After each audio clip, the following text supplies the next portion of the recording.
ಪ್ರದೇಶ ಕಾಂಗ್ರೆಸ್ ಸಮಿತಿ ಅಧ್ಯಕ್ಷರು ಉಪ ಮುಖ್ಯಮಂತ್ರಿಗಳು ಆದಂಥ ಸನ್ಮಾನ್ಯ ಡಿ.ಕೆ. ಶಿವಕುಮಾರ್ ಅವರೇ, ಈ ನಾಡಿನ ಜನಪ್ರಿಯ ಮುಖ್ಯಮಂತ್ರಿಗಳಾದಂಥ ಸನ್ಮಾನ್ಯ ಸಿದ್ದರಾಮಯ್ಯನವರೇ,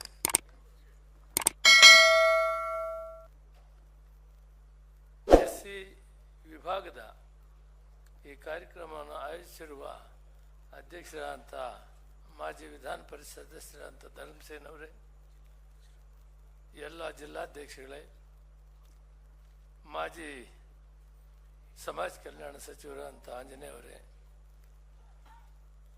ಮಾಜಿ ಲೋಕಸಭಾ ಸದಸ್ಯ ಚಂದ್ರಪ್ಪನವರೇ, ಎಲ್ಲ ಘಟಕಗಳ ಅಧ್ಯಕ್ಷರೇ, ಪದಾಧಿಕಾರಿಗಳೇ, ಸಲೀಂ ಸಾಹೇಬ್ರೆ ಮತ್ತು ಹರ್ಷದ್ ಸಾಹೇಬ್ರೆ ಮತ್ತು ಎಲ್ಲ ಮುಖಂಡರೇ, ಮಾಧ್ಯಮ ಮಿತ್ರರೇ, ವಿಶೇಷವಾಗಿ ರಾಜ್ಯ ಉದ್ಯೋಗಗಳಿಗೂ ಕೂಡ ಬಂದಿರುವಂಥ ಎಲ್ಲ ಮುಖಂಡರೇ, ಮಾನ್ಯ ಅಧ್ಯಕ್ಷರು ಒಳ್ಳೆ ಕಾರ್ಯಕ್ರಮವನ್ನು ಮಾಡಿದ್ದಾರೆ.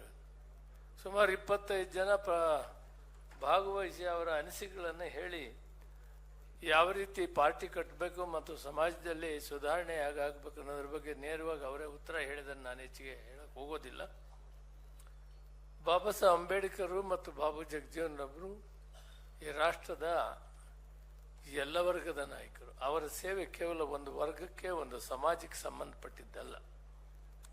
ಒಂದು ಕಡೆ ಕಾನೂನನ್ನು ಬಾಬಾ ಸಾಹೇಬ್ ಅಂಬೇಡ್ಕರ್ ಮಾಡಿದರೆ ಅದನ್ನು ಸಮಾಜದಲ್ಲಿ ಶೋಷಿತ ವರ್ಗಗಳಿಗೆ ಸಮಾನವಾದಂಥ ಅವಕಾಶವನ್ನು ಮಾಡುವಂಥ ರೀತಿಯಲ್ಲಿ ಎಲ್ಲ ಇಲಾಖೆಗಳಲ್ಲಿ ಕೂಡ ಒಂದು ಅವಕಾಶವನ್ನು ಮಾಡಿಕೊಟ್ಟಿದ್ದಾರೆ. ಹಾಗೆ ಅವರ ರಿಸರ್ವೇಷನನ್ನು ರೈಲ್ವೆ ಇದ್ದರು, ಅಗ್ರಿಕಲ್ಚರ್ ಇದ್ದರು, ಡಿಫೆನ್ಸ್ ಇದ್ದರು, ಕಾರ್ಮಿಕರಿದ್ದರು, ಟೆಲಿಕಮ್ಯುನಿಕೇಷನ್ ಇದ್ದರು, ಎಲ್ಲದರಲ್ಲಿ ಕೂಡ ಆ ಕಾರ್ಯಕ್ರಮವನ್ನು ಯಶಸ್ವಿಯಾಗಿ ಮಾಡಿದ್ದಾರೆ.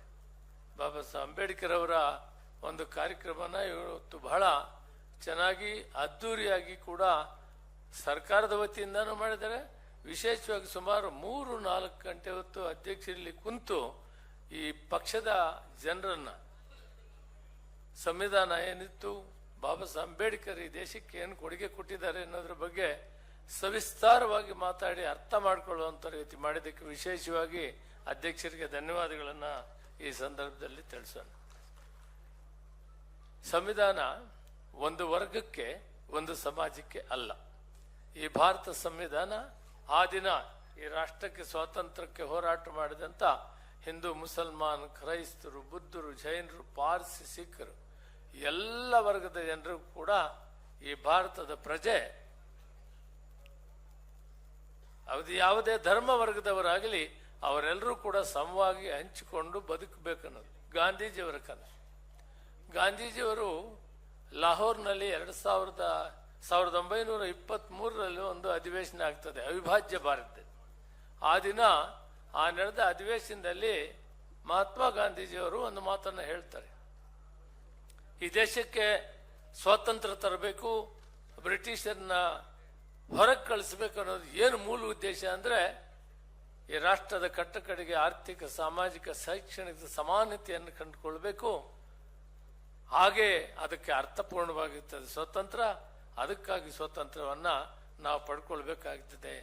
ಯಾರ ಪರಕೀಯರ ಅವಲಂಬನೆಯಲ್ಲಿ ಇರಬಾರ್ದು, ಸ್ವಾಭಿಮಾನವಾಗಿ ಬದಬೇಕು, ತಮ್ಮ ಕಾಲ ಮೇಲೆ ತಾವು ನಿಲ್ಲಬೇಕು ಅನ್ನೋದಕ್ಕೆ ಈ ಗಾಂಧಿಯವರು ತಂದಿದ್ದು ಈ ಖಾದಿ ಕಮಿಷನ್.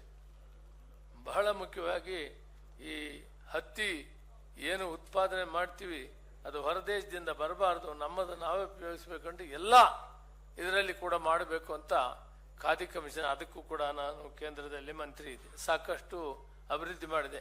ಇದರ ಅಭಿವೃದ್ಧಿಗೆ ಗ್ರಾಮಾಂತರ ಪ್ರದೇಶದಲ್ಲಿ 1 ಲಕ್ಷ ಉದ್ಯಮಗಳನ್ನು ತಯಾರು ಮಾಡಿದೆ. ಭಾರತ ದೇಶದ ಉದ್ಯೋಗಗಳಿಗೆ 1 ಲಕ್ಷ ಖಾದಿ ಕಮಿಷನ್ನು MSME ಮುಖಾಂತರ 1 ಲಕ್ಷ ಅಂದರೆ ಅವರಿಗೆ 1,500 ಕೋಟಿ ರೂಪಾಯಿ ಮನಮೋಹನ್ ಸಿಂಗ್ ಅವರ ನೇತೃತ್ವದಲ್ಲಿ ಸಬ್ಸಿಡಿಯನ್ನು ಕೊಟ್ಟಿವಿ. ಬ್ಯಾಂಕರ್ಸ್ನೆಲ್ಲ ಕರೆಸಿ ಡೆಲ್ಲಿ, ಹೈದರಾಬಾದು, ಬೆಂಗಳೂರು ಮತ್ತು ಲಕ್ನೋ, ಗೌಹಾತಿ ಎಲ್ಲ ಕಡೆ ಮೀಟಿಂಗ್ ಮಾಡಿ ಪ್ರತಿ ಬ್ಯಾಂಕ್ನವರು ಅದಕ್ಕೆ ಸಾಲ ಕೊಡುವಂಗೆ ಮಾಡಿದೆ. ಅಂದರೆ ಒಬ್ಬ ಉದ್ಯಮಿ 8 ಜನಕ್ಕೆ ಕೆಲಸ ಕೊಡುವಂಥದ್ದು ಅದು ಸ್ಕೀಮ್. ಸಬ್ಸಿಡಿ 5 ಲಕ್ಷದಿಂದ 25 ಲಕ್ಷವರೆಗೂ ಸಬ್ಸಿಡಿ. ಇಂಥದ್ದೊಂದು ಕಾರ್ಯಕ್ರಮವನ್ನು ನಾವು ಭಾರತ ಸರ್ಕಾರದಲ್ಲಿ ಕೊಡೋಕೆ ಅವಕಾಶ, ಅಂದರೆ 8 ಲಕ್ಷ ಜನ ಇದರಿಂದ ಬದುಕುವಂಥದ್ದನ್ನ ಈ ಭಾರತ ದೇಶದಲ್ಲಿ ಮಾಡುವಂಥ ಭಾಗ್ಯ ನನಗೆ ಸಿಕ್ತು. ಮಹಾತ್ಮ ಗಾಂಧೀಜಿಯವರು ನಾವು ಹೆಚ್ಚಿಗೆ, ನಾನಿವತ್ತು ಅಧ್ಯಕ್ಷರಿಗೆ ಈ ಮಾತನ್ನು ಹೇಳಕ್ಕೆ ಇಷ್ಟಪಡ್ತೀನಿ. ಇವೆಲ್ಲಕ್ಕಿಂತ ಮುಖ್ಯವಾಗಿ ಮಹಾತ್ಮ ಗಾಂಧೀಜಿಯವರ ಜಯಂತಿಯನ್ನ ವೈಭವಪೂರ್ವಕವಾಗಿ ಮಾಡಿ ಅವರು ಎಲ್ಲ ಧರ್ಮದ ಜನರನ್ನು ಯಾವ ರೀತಿ ಕೊಂಡೊಯ್ತಿದ್ರು ಅನ್ನೋದು ಮಾಡೋದಕ್ಕೆ ಇದನ್ನ ಮೊದಲನೇ ಸ್ಥಾನಕ್ಕೆ ತೆಗೆದುಕೊಳ್ಳುವಂಥದ್ದು ಕಾಂಗ್ರೆಸ್ ಪಕ್ಷ ಮಾಡಬೇಕು ಅಂತ ನನ್ನ ಮನವಿ. ಯಾಕಂದ್ರೆ ಈ ಸಂವಿಧಾನ ರಚನೆ ಮಾಡುವಂಥ ಕಾಲದಲ್ಲಿ ಸಂದರ್ಭ, ಅದು ಪುಸ್ತಕದಲ್ಲಿ ಬರೆದಿರೋದು ನಾನು ನೋಡಿದ್ದೀನಿ. ಪ್ರೊಫೆಸರ್ ರಂಗ ಅವರು ರೈತರ ಪರವಾಗಿ ಹೋರಾಟ ಮಾಡಿದಂಥ ಧೀಮಂತ ಸ್ವಾತಂತ್ರ್ಯ ಹೋರಾಟಗಾರ, ಸರೋಜಿನಿ ನಾಯ್ಡು, ಪಂಡಿತ್ ಜವಾಹರ್ಲಾಲ್ ನೆಹರು ಸಂವಿಧಾನ ಪೀಠದ ಅಧ್ಯಕ್ಷನ ಮಾಡಬೇಕು ಅಂತ ಹೇಳಿದಂಥ ಕಾಲದಲ್ಲಿ ಮಹಾತ್ಮ ಗಾಂಧೀಜಿಯವರ ಬರ್ತಾರೆ. ಬಾಂಬೆನಲ್ಲಿ ಮತ್ತು ಕಲ್ಕತ್ತಾದಲ್ಲಿ ಬ್ಯಾರಿಸ್ಟರ್ಸು, ಫಾರಿನ್ನಲ್ಲಿ ಹೋದಂಥ ಮಹಾ ಮೇಧಾವಿಗಳು, ವಕೀಲರು ಇದ್ರು ಕೂಡ ಅವರು ಬಂದು ಮಹಾತ್ಮ ಗಾಂಧೀಜಿಯನ್ನು ಕೇಳಿದಾಗ ಇವರ ಜೊತೆಯಲ್ಲಿದ್ದಂಥ ಪ್ರೊಫೆಸರ್ ರಂಗ ಅವರನ್ನು ಸರೋಜಿನಿ ನಾಯ್ಡು ಕೇಳ್ತಾರೆ. ಈ ದೇಶದಲ್ಲಿ ನೊಂದು ನಲಿದು ಒಂದು ಉತ್ತಮವಾದಂಥ ವಿದ್ಯಾಭ್ಯಾಸವನ್ನು ಮಾಡಿ ಕಷ್ಟದ ಅನುಭವವನ್ನು ಹೊಂದಿರುವಂಥ ಬಾಬಾ ಸಾಹೇಬ್ ಅಂಬೇಡ್ಕರ್ ಹೋರಾಟದಲ್ಲಿ ಸಮಾಜ ಸುಧಾರಣೆಗೆ ಹೋರಾಟ ಮಾಡ್ತಾ ಇದ್ದಾರೆ. ನಮ್ಮ ಸಂವಿಧಾನ ಕೂಡ ಸಮಾಜ ಸುಧಾರಣೆ ಆಗಬೇಕು ಅನ್ನೋದನ್ನ ಅವರಿಬ್ಬರು ಪ್ರಪೋಸ್ ಮಾಡ್ತಾರೆ. ಗಾಂಧೀಜಿಯವರು ಪಂಡಿತ್ ಜವಾಹರ್ಲಾಲ್ ನೆಹರು ಅವರಿಗೆ ಬಾಬಾ ಸಾಹೇಬ್ ಅಂಬೇಡ್ಕರ್ ಅವ್ರನ್ನ ಸಂವಿಧಾನವನ್ನ ರಚನೆ ಮಾಡೋಕ್ಕೆ ಅಧ್ಯಕ್ಷರು ಮಾಡ್ತಾರೆ. ಆ ಅಧ್ಯಕ್ಷರು ಮಾಡಿದ ಕಾರಣ ಇವತ್ತು ನಾವು ಜಗತ್ತಿನ ಅತಿ ಶ್ರೇಷ್ಠವಾದ ಸಂವಿಧಾನ ಕೊಡಲಿಕ್ಕೆ ಅವಕಾಶ ಆಗ್ತದೆ.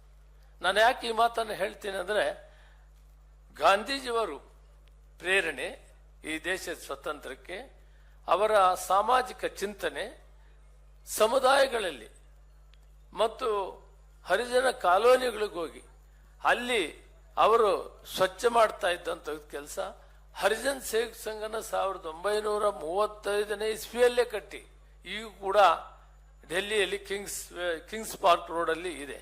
ಅಲ್ಲಿ ಇವತ್ತು ನಿರ್ಮಲಾ ದೇಶಪಾಂಡೆ ಅವರು ಅದರ ಅಧ್ಯಕ್ಷರಿದ್ದಾಗ ನಮ್ಮ ರಾಜೀವ್ ಗಾಂಧಿಯವರು ಪ್ರಧಾನಮಂತ್ರಿ ಇದ್ದಾಗ ಒಂದು ಬ್ಯಾಕ್ಲಾಗ್ ಅನ್ನ ಶುರು ಮಾಡಿ ಸುಮಾರು ಲಕ್ಷಾಂತರ ಜನ SC STಗಳಿಗೆ ಮಕ್ಕಳಿಗೆ ಕೆಲಸವನ್ನು ಕೊಡಿಸುವಂಥದ್ದು ಕೂಡ ಮಾಡಿದರು. ಆದ್ದರಿಂದ ಗಾಂಧೀಜಿಯವರದು ಕೂಡ ನಾವು ಚೆನ್ನಾಗಿ ಮಾಡಬೇಕಾಗ್ತದೆ. ಮತ್ತು ಈ ದಿನ ಇವತ್ತು ನಾವಿಲ್ಲಿ ಸೇರಿದ್ದೀವಿ, ಆದರೆ ಜಗತ್ತಿನಲ್ಲಿ ಅತಿ ಶ್ರೇಷ್ಠವಾದಂಥ ಒಂದು ಸಂವಿಧಾನವನ್ನು ಕೊಟ್ಟು ಜಗತ್ತಿಗೆ ಮಾದರಿಯಾಗಿದೆ. ಇದನ್ನು ಉಳಿಸಿ ಬೆಳೆಸ್ಕೋಬೇಕಾಗ್ತದೆ. ನಾವೆಲ್ಲರೂ ಕೂಡ ಸಮಾನತೆಯನ್ನು ಕಳ್ಕೊಳ್ಳೋಕೆ ಇದು ಒಂದು ಬಹಳ ಅಸ್ತ್ರ. ಅಧ್ಯಕ್ಷರು ಹೇಳಿದಂಗೆ ಇದಕ್ಕಿಂತ ಬಲವಾದ ಅಸ್ತ್ರ ಏನೂ ಇಲ್ಲ. ಅದರ ಸದುಪಯೋಗ ಮಾಡಿಕೊಂಡು ಒಟ್ಟಿಗೆ ಬಾಳಿ ಬದುಕಬೇಕು. ಮೀಸಲಾತಿ ವಿಷಯದಲ್ಲಿ ಅವರು ಮಾತಾಡಿದರೆ ನಾನು ಮಾತಾಡೋಕೆ ಹೋಗೋದಿಲ್ಲ. ಅವರು ತೀರ್ಮಾನ ತೆಗೆದುಕೊಳ್ತಾರೆ. ಆದಷ್ಟು ಬೇಗ ತೀರ್ಮಾನ ತಗೊಳ್ರಿ. ಮತ್ತೆ ಗೊಂದಲಕ್ಕೆ ಬೇರೆ ಪಕ್ಷದವರು ಅವಕಾಶ ಮಾಡಿಕೊಡ್ತಾರೆ. ಅದಕ್ಕೆ ಅವಕಾಶ ಕೊಡದಂತೆ ಆದಷ್ಟು ಬೇಗ ಮಾಡಬೇಕು. ನಾವು ಎಲೆಕ್ಷನ್ ಆದ ತಕ್ಷಣ ಮಾಡ್ತೀವಿ ಅನ್ನೋ ಮಾತನ್ನ ಅಧ್ಯಕ್ಷರು ಮತ್ತು ಮುಖ್ಯಮಂತ್ರಿಗಳು ಹೇಳಿದ್ದಾರೆ. ಆದಷ್ಟು ಬೇಗ ಮಾಡಿದ್ರೆ ನಮ್ಮಲ್ಲಿ ಅದಾದ್ಮೇಲೆ ಮತ್ತೆಲ್ಲ ಒಟ್ಟಿಗೆನೇ ಇರ್ತೀವಿ. ವಿನಾಕಾರಣ ಗೊಂದಲಗಳು ಉಂಟಾಗ್ತಾ ಇದ್ದಾರೆ. ಏನು ಗೊಂದಲ ಇರಲ್ಲ. ಇದಾದ ಮೇಲೆ ನೀವು ನೋಡಿ, ನಾವೆಲ್ಲ 101 ಜಾತಿಗಳು ಒಟ್ಟಿಗೆ ಇರ್ತೀವಿ.